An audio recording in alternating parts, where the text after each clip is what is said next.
Yo mga idol, musta? Mandrake mga sports, TV nga pala. Ating pag-usapan, Barangay Ginebra, Troy Rosario, opisyal na nga bang pumirma sa upunan ng Barangay Ginebra at Jimmy Malonzo. Good news, welcome back. Pero bago na nga yan, kung bago pa lang sa aking channel, huwag mong kalimutan mag-subscribe at i-click ang notification bell para like kang updated sa ating latest upload pa natin. So nagiging intense pa rin ang nagiging paglalaban ng SMB at Converge mga idol.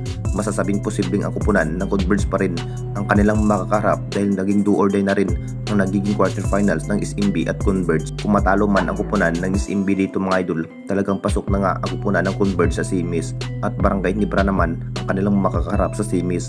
Sabik na rin ang kupunan ng ating Barangay Ginebra na mapapalaban kung sino ang kanilang makakarap, SMB or Converge, habang ang kupunan ng ating Barangay Ginebra nagpapalakas pa rin kung paano pa nga ba na makuha ang nasabing player na si Troy Rosario ng Blackwater Busing. Opisyal na nga bang pumirma ng panibagong contract ang nasabing player ng ating Barangay Ginebra. Alam naman natin lahat mga idol, naging mainit pa rin sa mata itong si Troy Rosario sa kupunan ng ating Barangay Ginebra at TNT Tropang Giga dahil 1.3 million pa rin ang nagiging offer ni Troy Rosario sa kamay ng ating Barangay Ginebra for monthly. Hindi pa naman nakapagdesisyon itong si Troy Rosario kung ano pa nga ba ang kanyang pipiliin, ang kupunan ng Barangay Ginebra ba o ang kupunan ng TNT Tropang Giga. Isa pa rin ang TNT Tropang Giga sa may interesado ang nasabing big man dahil kailangan pa rin ng isang Troy Rosario at lalo na nasa semifinals na rin ang dalawang kupunan ng Barangay Ginebra at TNT Tropang Giga sa Best of 5 series. At dito na naman tayo sa isa pa nating balita.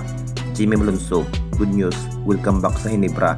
Alam na natin lahat mga idol, sabik na rin ang iba dyan na makakabalik ang nasabing high flying forward na si Jimmy Malonzo mga idol.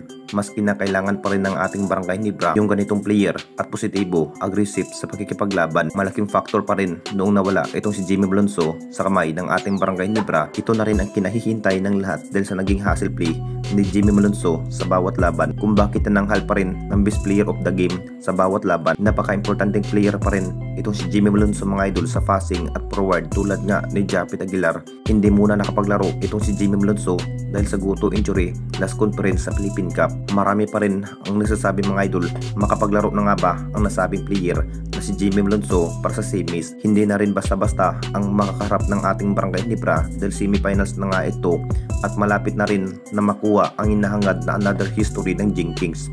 Nakita naman nating lahat mga idol na sa ensayo rin itong high flying forward na si Jimmy Malonzo para makapaglaro sa upunan ng ating Barangay Ginebra para sa semis.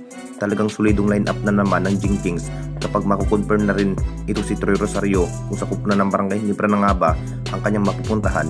Anong masasabi ninyo mga idol tungkol sa ating video?